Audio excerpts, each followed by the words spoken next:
I first understood how fast a life can collapse when I saw that video playing on every screen around me. It was early morning, the house barely awake, and the news anchors were already repeating the same 5 seconds that had somehow shaken half the country. A lynx, tall and lean, standing on her hind legs and looking straight into the crib where my daughter slept.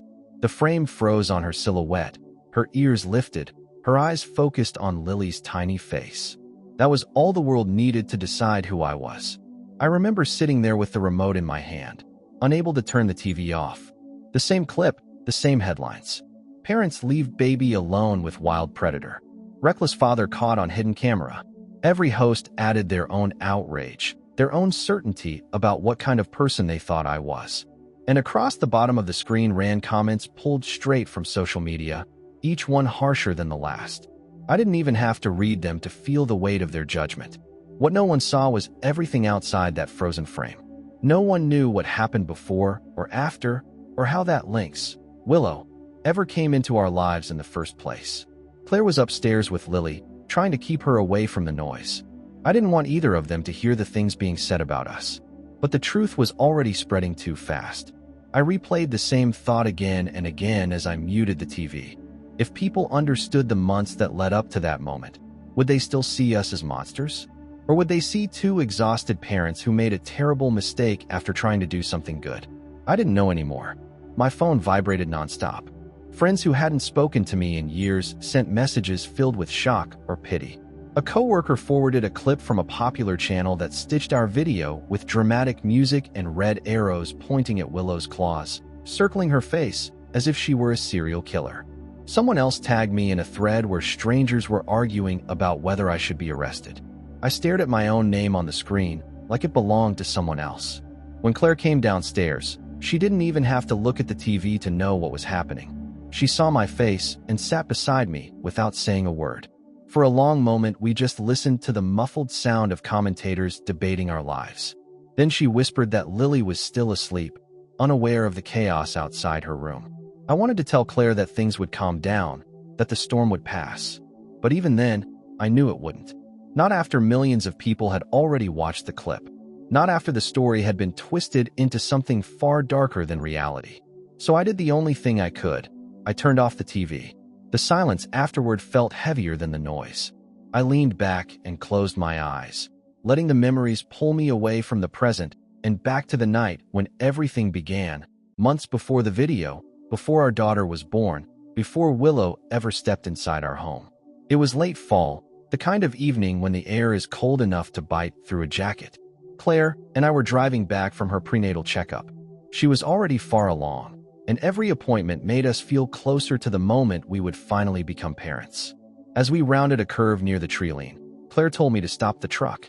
She saw something on the shoulder, something small and hunched. At first I thought it was a stray cat, but when I walked closer and my headlights tilted over the shape, I saw the spotted coat, the tufted ears, the tremble running through its thin body. A lynx kitten, alone, injured. Claire stepped out next to me, holding her belly with one hand as she crouched to look. The kitten tried to back away but collapsed instead. In the quiet of the woods, we could hear its shallow breaths. We didn't know what to do. We couldn't leave it there. But we also knew enough to understand that taking a wild animal home was dangerous. So we called Marcus, a friend who worked at the local wildlife rehabilitation center. He asked 100 questions: size, wounds, behavior, and then told us something we didn't expect. The center was full, understaffed, overwhelmed. But the kitten might not survive the trip there anyway. If you're willing, Marcus said, you can keep it temporarily. I'll guide you through everything. Strict rules. No close contact. Separate space. Only until it stabilizes. Claire looked at me, her eyes full of worry but also a softness I'd seen before whenever she encountered something fragile. We both knew what we were choosing the moment we lifted the tiny body off the cold asphalt. That night we set up a small room in the garage with blankets, heat, and supplies Marcus dropped off. The lynx was barely conscious, but when I placed the bowl of water nearby, one ear twitched. I didn't know it then, but that was the first quiet sign that she was going to live. We named her Willow a few weeks later, when she was strong enough to stand on her own. No one watching the viral video would ever imagine the beginning of that story. They only saw the end. The 5 seconds that landed on every screen in America. And as I sat there in the dark living room, I realized that if I didn't tell the whole truth, no one ever would. When I think back to those first weeks with Willow, it feels like remembering a different lifetime, one where the world wasn't watching us, and every decision we made didn't feel like evidence for or against our ability to be parents. Back then, everything was simpler and harder at the same time. Claire's pregnancy was entering its final stretch, and I was trying to juggle preparing the house for a newborn while also keeping a wild Lynx alive in the garage. Marcus showed up every couple of days, sometimes late at night after a shift at the center. He'd let himself in through the side door, walk straight to the garage, and check Willow's progress with a seriousness that reminded me how fragile the situation really was. He never sugarcoated anything. Every time he came, he reminded us that Willow wasn't a pet, wasn't safe, and wasn't supposed to stay with us longer than necessary. "You're doing good, Brandon," he told me once while checking the small cuts along her side. "But don't forget what she is. She's not here to bond with you." I nodded, but something in Willow's eyes made it hard to hold that line. Even weak and trembling, she watched every movement I made, the way an animal watches the one thing it depends on. Not trust, just survival. I tried to remember that. Her space in the garage became a routine. A heated pad, fresh water, specialized food Marcus delivered in sealed bags, gloves, disinfectant, instructions taped to the wall. Claire avoided going inside unless she absolutely had to. It wasn't fear.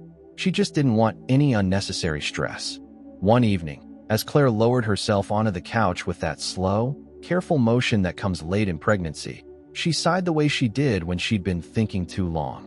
"Brandon, do you think this is still a good idea?" she asked. "About Willow?" "About everything. The baby, the house, the animal living in our garage. I worry we're stretching ourselves too thin." I sat beside her, listening to the soft hum of the heater and the wind pushing branches against the windows. I told her what I honestly believed at the time, that Willow was healing fast, that Marcus would take her once she was strong enough, and that our baby would arrive into a home built on compassion, not fear. She nodded, but the uncertainty stayed in her eyes. By the end of the second month, Willow could stand on her own and walk short distances. Her steps were uneven at first, but the instinct to move, to explore, was returning. When I opened the garage door to slip in new food, she sometimes lifted her head and watched me with an alert sharpness that reminded me what Marcus kept repeating. Wild, not domestic. Still, there were moments, small, quiet ones, that made it easy to forget that warning.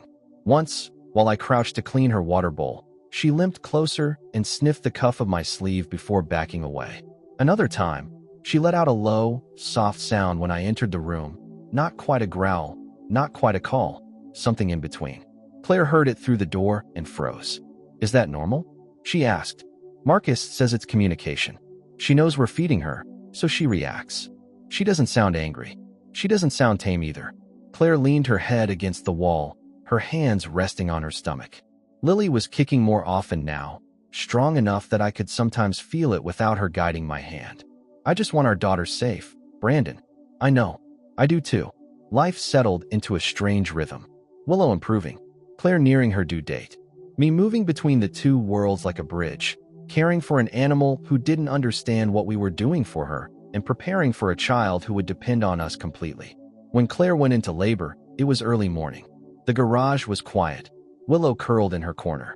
I remember pausing before getting into the truck, looking back at the door as if I had to say goodbye.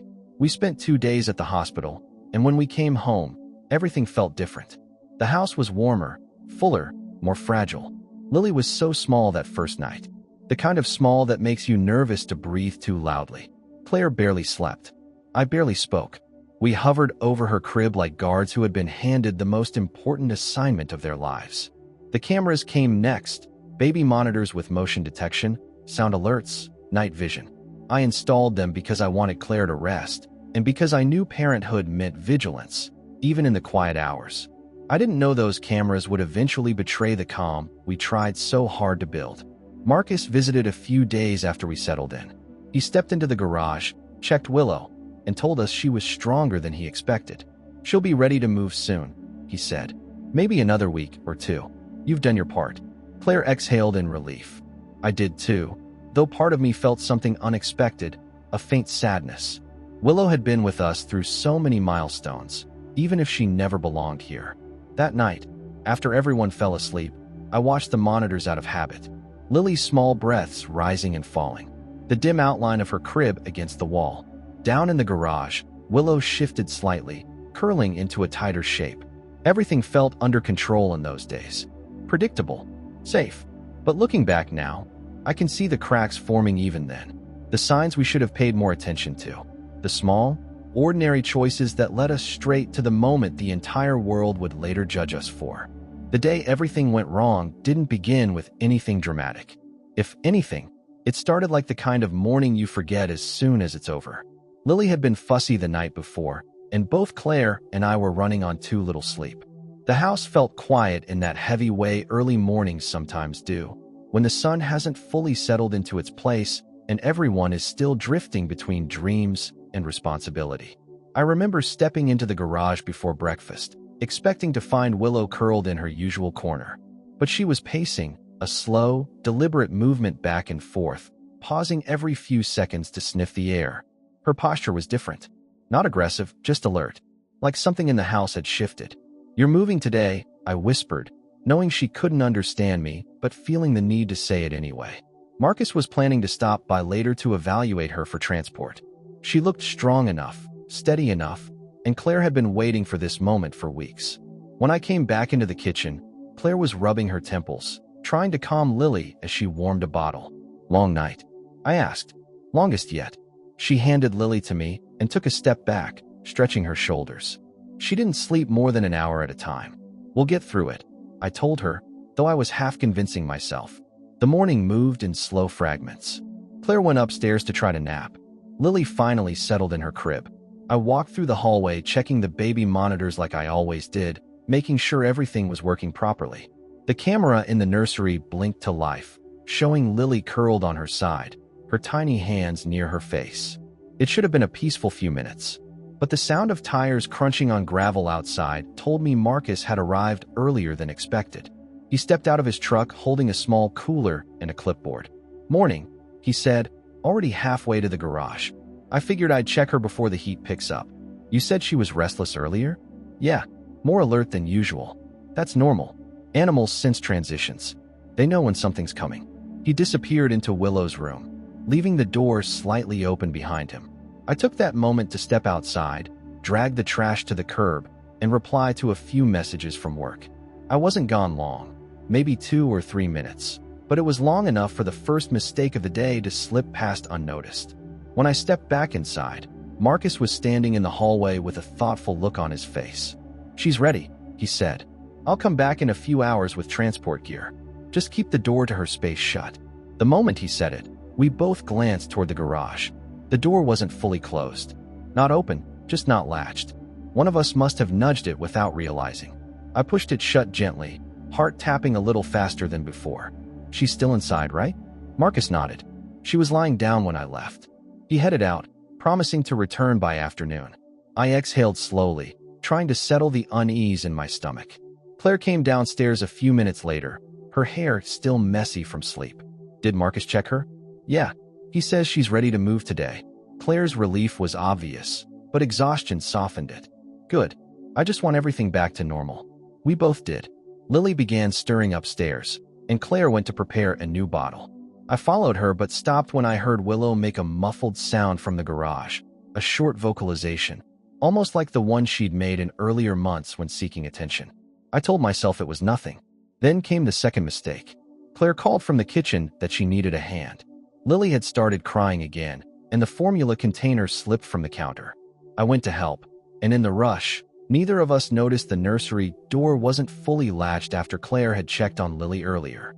One loose door, one unlatched garage, 2 exhausted parents convinced they were keeping everything under control. I soothed Lily while Claire cleaned the spill, her hands trembling from fatigue. When Lily finally drifted off again, we placed her gently in the crib, leaving the door cracked the way we sometimes did so we could hear her without relying only on the monitor. We should have closed it. We know that now. Claire headed to the bathroom to shower. I stepped outside to help Marcus move a few things he'd left by the truck, planning to bring them in later when he returned. I wasn't gone more than 1 minute, but it was just enough time. The camera in the hallway captured everything. Willow stepping out of the garage the moment a breeze nudged the unlatched door. Her steps were quiet, her movements deliberate, her nose lifted as she traced the scent she'd been pacing over all morning. The monitor didn't alert me. Maybe because her movements were too soft, too controlled. Or maybe because I didn't hear the faint sound from my pocket while I was outside. She reached the nursery door, nudged it gently, and slipped inside. I found out later that Lily let out a small sound.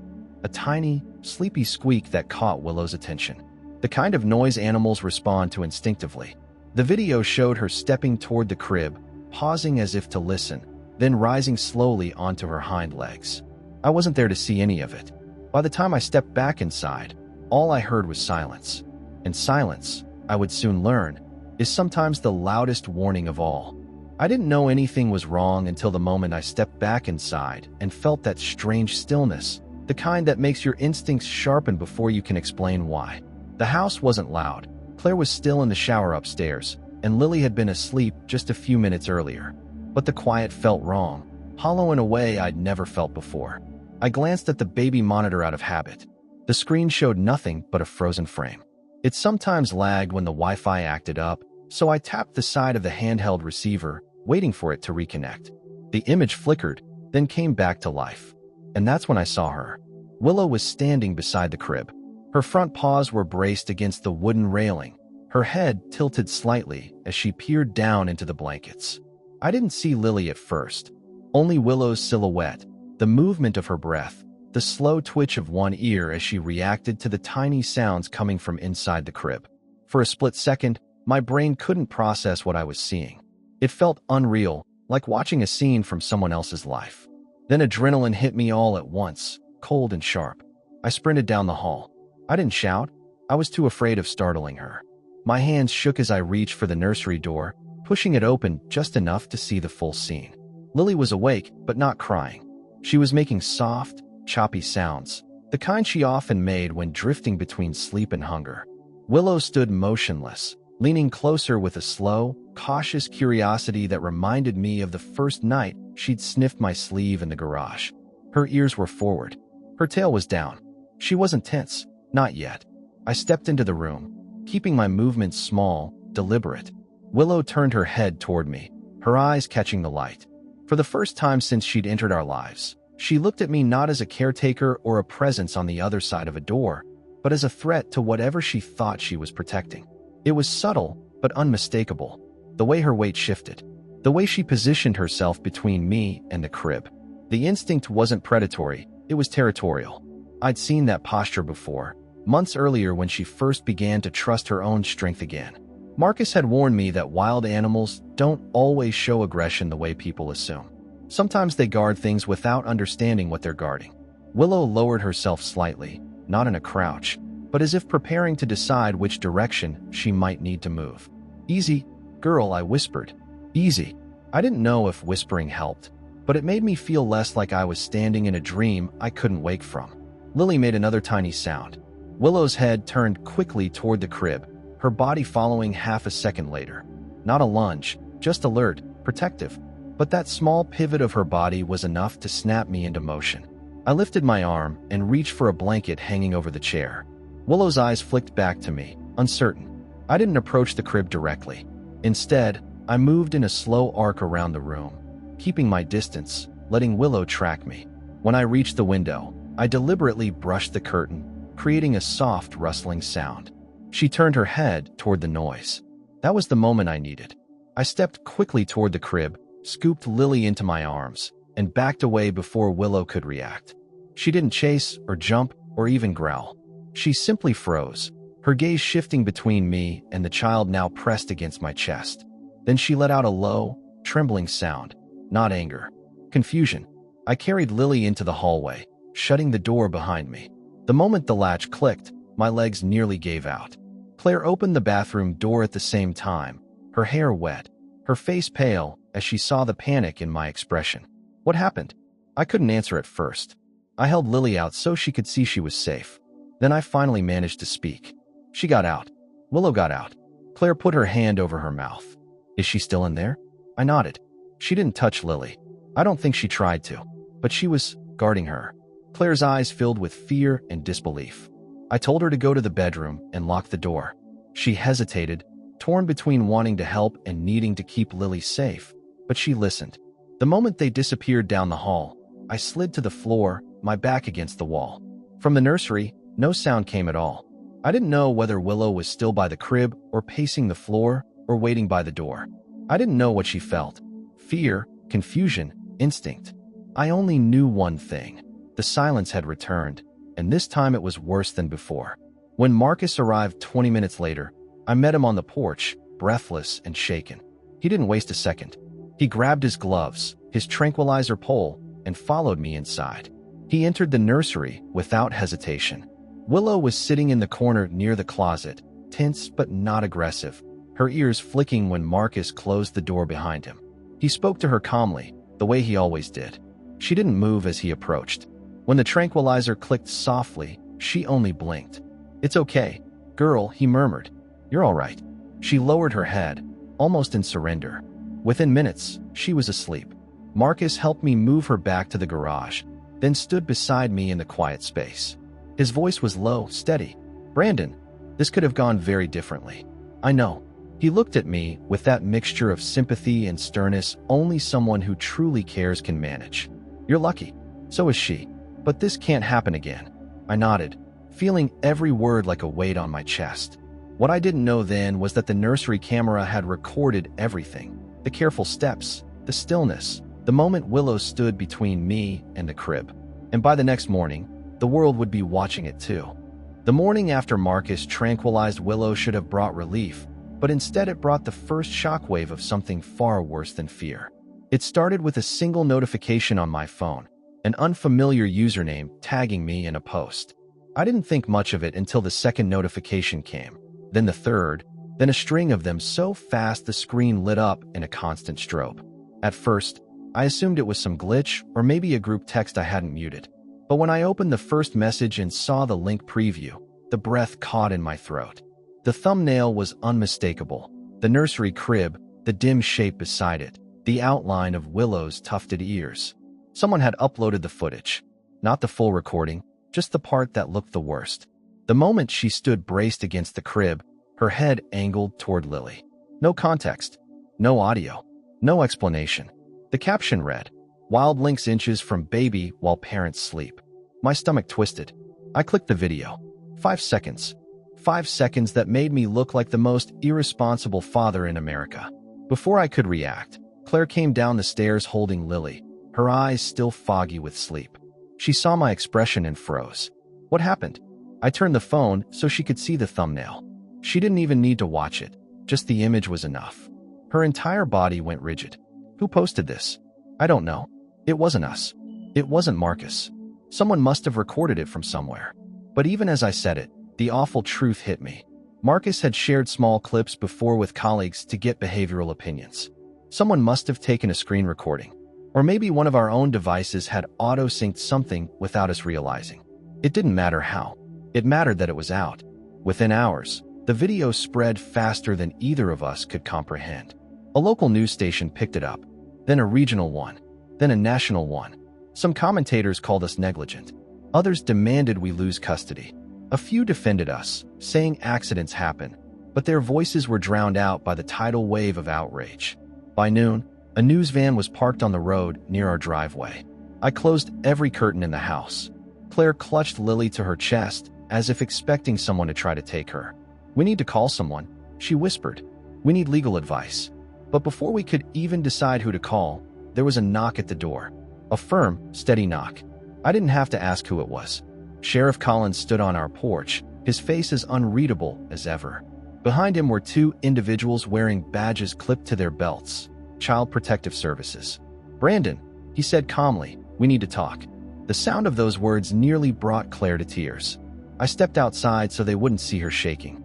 "We received multiple calls this morning," Collins continued, "and the department was contacted by the media. We're obligated to investigate when a child's welfare is involved." He wasn't cruel. He wasn't accusing. But the formality in his tone carved into me like a blade. I told him everything. About finding Willow on the road, about Marcus's involvement, about the precautions we had taken, about the mistake we made the day before. I didn't hide anything. I couldn't. The CPS agents inspected the house. They checked every room, every door, every latch. They examined the crib, the baby monitor, even the garage where Willow had stayed. I answered every question they asked, no matter how humiliating or painful. When they finished, the woman from CPS spoke gently, but her words struck deeper than any public comment online. For now, your child remains in your custody, but we'll be conducting follow-up visits. You must agree to a safety plan, and the Lynx cannot return to this home under any circumstances. I nodded, unable to speak. Claire stood behind me in the doorway, Lily sleeping against her shoulder. The agent's eyes softened when she saw the fear in Claire's posture. "We're not here to punish you," she said quietly. "We just need to ensure your daughter is safe." After they left, the silence in the house felt heavier than ever. Claire sat on the couch, staring at nothing, her hands trembling. "Brandon, what have we done?" I sat beside her, but I didn't have an answer. I didn't know how to make sense of what had happened in less than a day. Just after sunset, Marcus returned, shaken by what he'd seen on the news. He apologized over and over, even though none of this was his fault. "I never showed that clip to anyone but 2 colleagues," he said. "I trusted them. I'm so sorry. This shouldn't have happened." "It doesn't matter anymore," I told him. "It's out. We can't undo it." Marcus lowered his voice. "Willow's being transferred tonight. The center director thinks it's best. Less attention, less risk." Claire's shoulders fell. She looked relieved and heartbroken at the same time. "Can we see her before they take her?" she asked. Marcus hesitated, then nodded. We followed him to the garage. Willow was awake now, groggy from the earlier tranquilizer. She lifted her head when we entered. No anger, no fear, just recognition. Claire stepped closer but kept her distance. "Thank you for not hurting her," she whispered. "Thank you for not hurting our daughter." Willow's ears twitched as if she understood the tone, if not the words. When the transport crate arrived, Marcus guided Willow inside gently. She didn't resist. She simply settled into the straw-lined interior, the same quiet acceptance she'd shown in the nursery. As they carried her out, Lily stirred in Claire's arms. She made a small sound, soft, curious. Willow lifted her head at the noise. For a moment, just a single fragile moment, the house held its breath. Then the door closed, and the night swallowed the sound of footsteps. We stood there long after the van drove away, the space where she had been feeling impossibly empty. But the world hadn't finished with us. By sunrise, interviews, articles, and angry videos multiplied by the hour. People debated our lives while knowing nothing about us. And the hardest part wasn't the judgment or the headlines. It was the question Claire whispered in the dark that night, long after Lily fell asleep. "Brandon, what if the world is right about us?" The weeks that followed felt like walking through a fog made of equal parts fear, exhaustion, and shame. Every day looked the same on the surface, but underneath it all there was a constant hum of tension, like the house itself was holding its breath. Claire and I moved carefully through our routines, tending to Lily, keeping the blinds half closed, checking our phones too often even though we hated what we might see. The storm online didn't fade quickly. New comments appeared every hour. Videos spliced our footage into dramatic edits. People who had never met us argued passionately about what kind of parents we were. Some defended us, saying the situation was more complicated than it looked. But most of what we saw was anger, loud, unforgiving anger. I stopped reading after the 3rd day, but the damage was already done. Every time I stepped outside to take out the trash or get the mail, I felt eyes on me, even when no one was around. Claire grew quiet, retreating into herself. She kept Lily close at all times, as if the world might try to take her. CPS returned twice during those weeks. Their visits were professional but heavy. They asked about Lily's sleep schedule, our routines, our safety measures. They checked the nursery door latch, the monitor system, the garage. They always left politely, but their presence lingered long after the door closed. One afternoon, after the 2nd visit, Claire sat on the floor of the nursery, holding Lily in her lap. The sunlight filtered through the curtains in thin stripes, and for a moment the house looked peaceful again. "Brandon," she whispered, "will this ever end?" I sat beside her. "Yes, eventually. It has to." But I wasn't sure. Not really. News crews came and went. They filmed our street from a distance. Once, a reporter tried to approach the house, but Sheriff Collins shut it down before she reached the porch. He apologized later, telling me he couldn't control everything, but he'd do what he could to keep things calm. Through it all, Marcus kept checking in. He sent updates about Willow's transfer to the rehabilitation center. He told us she had settled into a temporary enclosure while they evaluated her temperament, her progress, and the best long-term placement for her. Hearing her name brought a strange ache. I missed her in ways I didn't expect, not as a pet, not as something tame, but as a creature whose story had become entwined with ours long before we realized the consequences. A few weeks later, Marcus called with a tone I hadn't heard from him before, a cautious kind of optimism. "Brandon, she's doing well. Better than we expected. The director thinks you and Claire should come see her, if you're ready." Claire was hesitant at first. She still felt the sting of everything that had happened. But she also felt a need to close the loop, to see Willow not as the creature the world had turned her into, but as the living being we had cared for. We drove to the center on a warm afternoon. The property stretched across acres of forest, with enclosures spaced far apart to give the animals room to move. The air smelled like pine and damp earth. Lily slept in her car seat as Marcus walked us toward a shaded enclosure near the tree line. When we reached the fence, I saw her. Willow lay on a raised platform inside the enclosure, her coat clean, her posture relaxed. She looked healthier than I had ever seen her. Stronger, more herself. She lifted her head when she noticed us. Her eyes focused first on Marcus, then on me, then on Claire. There was no aggression, no fear, just recognition. Claire's breath caught. She stepped a little closer, still holding Lily's carrier. "Do you think she remembers us?" "Animals remember what they need to," Marcus said softly. "She knows your scent, your voices. She knows you weren't a threat." Willow rose slowly, stretching her legs before stepping down and approaching the fence. She moved with the fluid confidence of an animal that had reclaimed its strength. When she stopped a few feet away, she lowered her head slightly, the way she used to when she was curious. Lily stirred and let out a small, sleepy sound. Willow's ears twitched, then settled. She didn't step closer, but she didn't move away either. Claire pressed her lips together, emotion rising in her eyes. "She's beautiful," she whispered.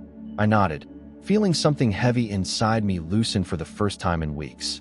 We stayed there for a while, talking quietly while Willow lingered nearby.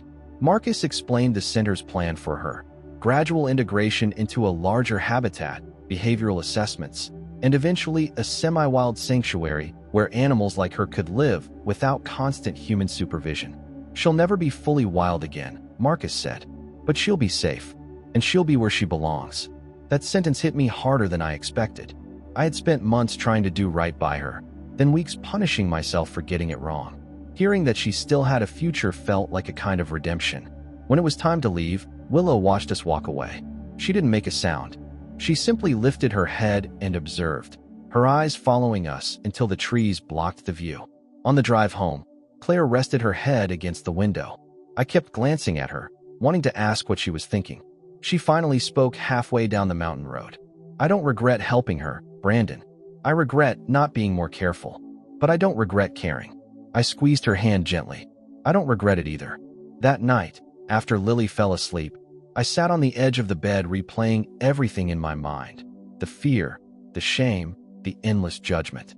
But for the first time, the memory of Willow didn't feel like a weight. It felt like something full of meaning, even if painful. The world still hadn't forgiven us. The online noise hadn't died. People continued using our story as proof of whatever argument they wanted to make about parenting, wildlife, responsibility. But seeing Willow had given me something the world couldn't: clarity. We had made mistakes, serious ones, but we had also saved a life. And somehow, in the middle of everything, that mattered more than it used to. What I didn't know then was that time would give our story one last turn. Something gentle, something unexpected, and it would start with Lily. A full year passed before the world finally stopped talking about us. Not entirely. Every so often the video reappeared on some compilation channel or discussion thread, but the storm had mostly faded. What remained was a quieter echo, something we could live with, though not forget. Lily changed faster than the narrative ever could. She learned to sit, then crawl, then take her first unsteady steps across the living room floor. Every milestone pulled our attention away from what had happened and toward what mattered now. She filled the house with new sounds, soft babbling, sharp squeals, the rhythmic thump of her palms on hardwood. But even with all that joy, there was something unresolved inside me and Claire, something that only resurfaced when Marcus called one spring afternoon.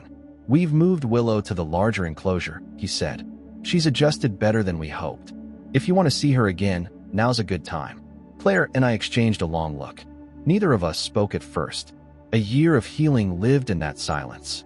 "Do you want to go?" she finally asked. I nodded. "Only if you do." We decided to bring Lily with us. Not because she'd remember anything, but because it felt right for the story to come full circle with all of us present.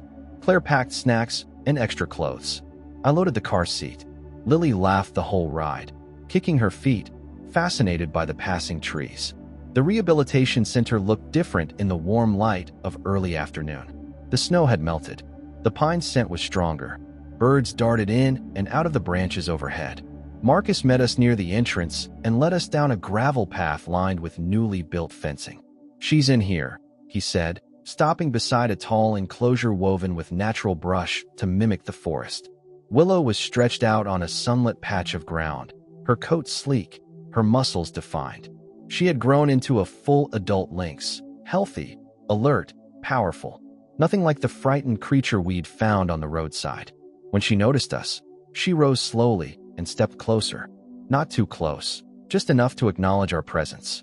Her gaze traveled from me to Claire and finally to Lily, who blinked at her with wide, curious eyes. Claire knelt beside the carrier and gently lifted Lily into her arms. The child rested her hands on Claire's shoulders and stared through the mesh. She didn't speak, didn't fuss, just observed. Willow tilted her head slightly, the same way she had in the nursery. But this time there was no tension, no confusion, just recognition and calm. Claire whispered, "She remembers something." Marcus nodded. Animals remember patterns, smells, tones. They don't forget moments that mattered. I stepped a little closer to the fence, keeping my movements soft. Willow's eyes followed mine, her posture relaxed. I felt an unexpected warmth rising in my chest, relief, gratitude, maybe forgiveness. We stayed like that for a long minute, nothing moving except the breeze brushing the grass. For the first time since the incident, I didn't see her as the center of a scandal or the subject of endless online debate. I saw the truth of her, the living being we had helped save, who had never meant harm. Claire exhaled, her voice barely audible. "I'm glad she's here." "So am I." After a while, Marcus invited us to a small viewing deck where visitors could observe the animals without disturbing them. He talked about Willow's progress, about her calmer behavior, her growing independence, her compatibility with a nearby male lynx they hoped to introduce later. "She has a future," he said. "A real one." That sentence settled something inside me I hadn't realized was still unsettled.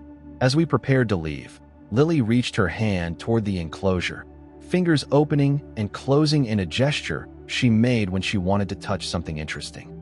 Willow watched the small motion, then blinked slowly, a gesture Marcus later told us was a sign of animal trust, or at least of comfort.